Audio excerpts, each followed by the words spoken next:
I believe that this is budgeting with empathy and innovation in a time of crisis. I want to begin by saying how fortunate I feel to share this virtual platform with all of you today, to be here to reflect on the past fiscal year and to look forward to recovery and reopening. The resiliency and courage displayed by our residents is truly commendable, and I want to take this opportunity to thank our residents for providing the inspiration to continue moving forward.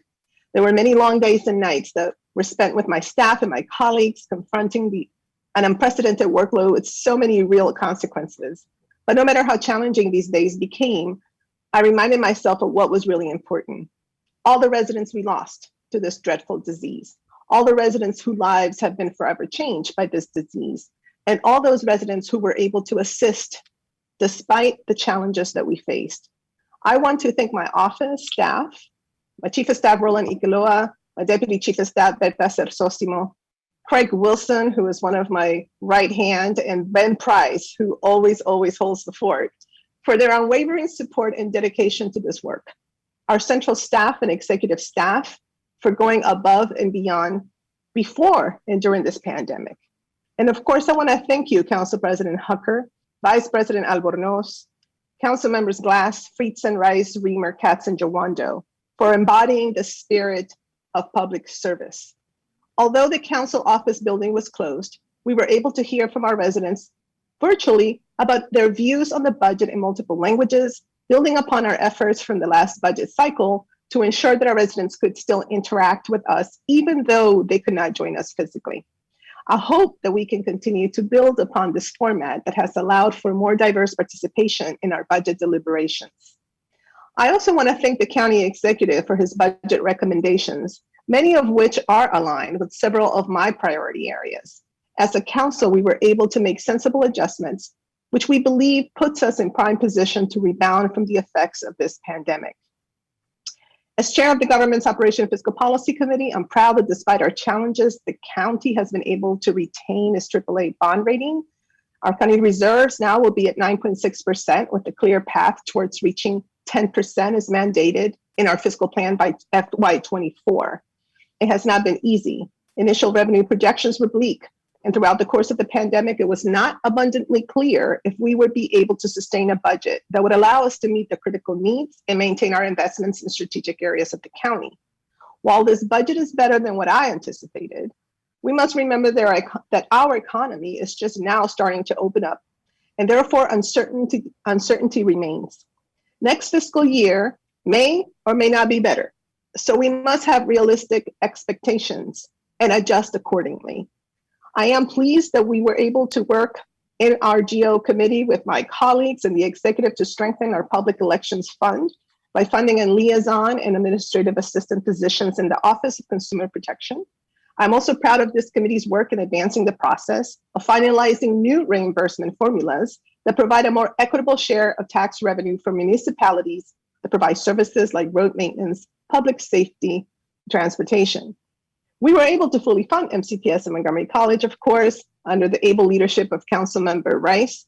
And we provided $5 million more for early care and education initiative that I spearheaded back in 2019, increasing our total investment in this NDA to $14.3 million.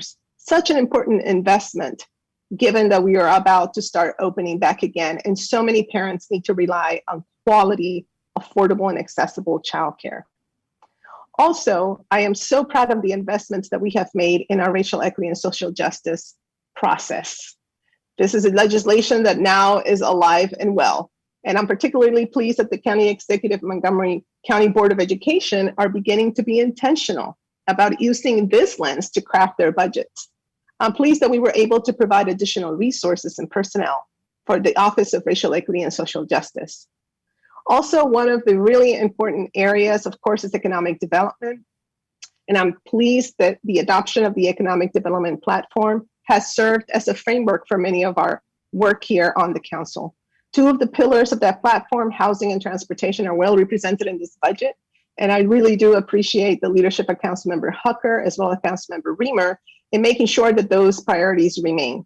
The record funding for affordable housing creation and preservation and strategic investments in our transportation network, with a significant focus on our commitment to Vision Zero, is a wonderful thing to see. I'm really, really happy that we have approved historic funding for our affordable housing efforts. Now, I know that this year has been tough, particularly on our seniors. Taking care of our seniors has been one of my priorities on the council, and that was particularly important to ensure that this population ages in place gracefully. And this is why I'm so proud that this council supported increased funding for recreation activities at 6 senior centers and the elimination of ride-on fares for seniors, as well as for persons with disabilities. Another innovation that arose from the pandemic was the creation of the consolidated service hubs, which are strategically located throughout the county. And that's another initiative that I supported because I know that this is the best practice that now we can maintain going forward. It will save us money in the long run, and I'm really pleased of the extraordinary energy around this process.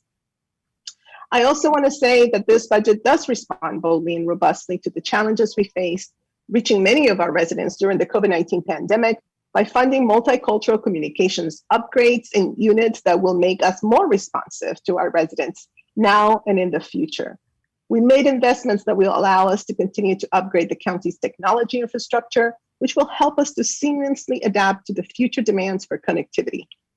The degree of empathy exhibited by this council can be seen in the funding for mobile health units to enhance mental health supports for our students, our county's network of primary care clinics to bring high quality, affordable health care for all residents, the expansion of summer and after school programs in communities that need it most, and our nonprofit providers and those serving our special needs population to have supports necessary to continue partnering with the county in providing essential services. However, we can do more, and we have committed to reviewing the needs of our residents on an ongoing basis throughout the coming fiscal year and making funding available as the need arises. I'm happy that we were able to fund reasonable raises for our hardworking county employees who have really stepped up to the challenge this past year and a half of bringing high quality services to our residents in the middle of a global pandemic and really, really sacrificing along the way. And regarding our CIP, yes, this is a different strategy, but it is not an unprecedented strategy. We have made decisions in the past adjusted to the realities on the ground. And I am hopeful, and I really am grateful to everyone for everyone's ability and willingness to push a little harder, understanding that it may be necessary to make adjustments that we may not like. But the truth of the matter is that actually we may be able to continue to fund all of those projects that we just approved as these new sources of funding become a reality. So I am glad that we were able to come together and get this done. So finally, I just want to thank all our county residents for their patience, generosity, and willingness to come together for the benefit of the community as a whole. This is what makes our county a wonderful place. Gracias.